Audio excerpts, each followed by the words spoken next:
I'm Kyle Webster, and this is my final project for GDP, the Game Jam project. So, to start off here, I'll just run my engine, demonstrate what it looks like.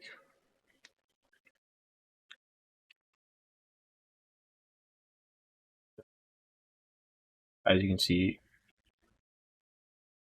we got a guy here, and he walks around the scene, shadows,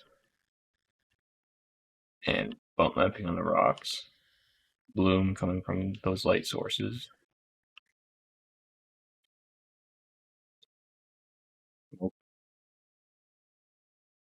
There's a ship there that got wrecked.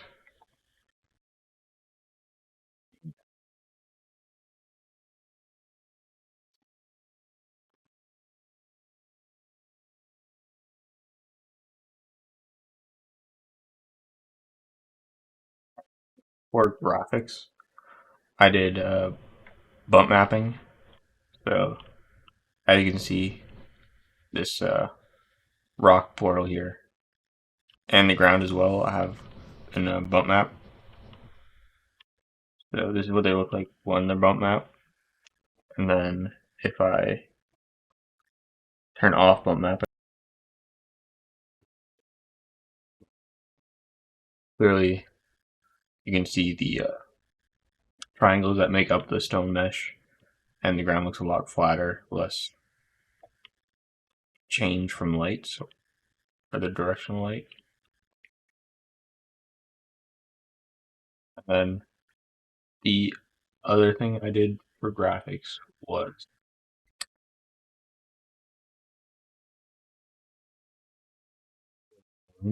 so if we go find one. So that light source right there is supposed to be like on an alien planet, and there's like a bug or firefly of some sort producing light. And as you can sort of see, there's a little haze around it from the bloom.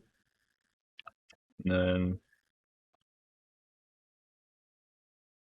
I can increase that and decrease that.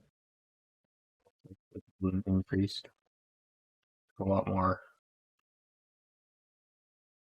area that's shaded around it. You can sort of has a bloom effect on the ground a bit because the ground is white, reflects the light.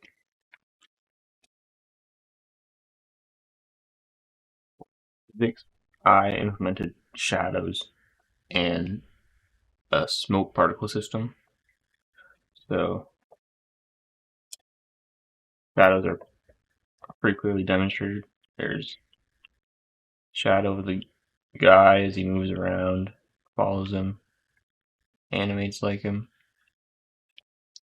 For that, I just use a separate FBO from the light's perspective, or the directional light's perspective, which is somewhere that direction, and project it. Or I create a depth map with that FBO, and then project it onto the texture and change the color of the texture based on if it's in shadow or not. And the smoke particles are over there at the engines of the ship. They dissipate over time, and they're continually spawning.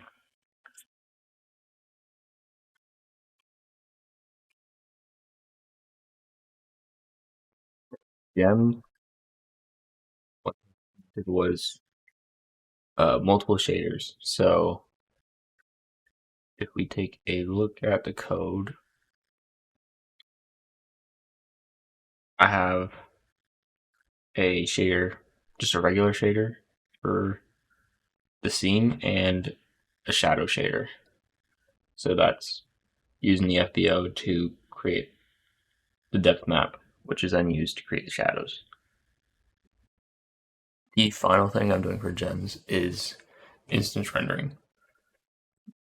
So when I run it regularly right now, I don't have instance rendering up, and all the grass is just a single blade in each spot. And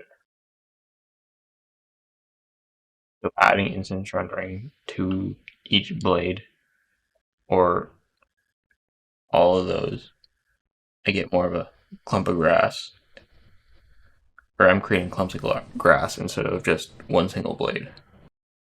So with instance rendering, each one is a clump of grass instead of just a single blade swaying. And I could tweak that more to make so instead of it just looking like it's pretty stationary, it sways, the whole clump sways.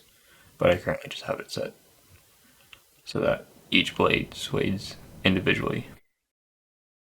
In the code here, you can see I'm using this method, draw object instance, which does essentially the same thing as draw object, except it uses GL draw elements instance. That is why so that's my game jam for GDP 2023-2024.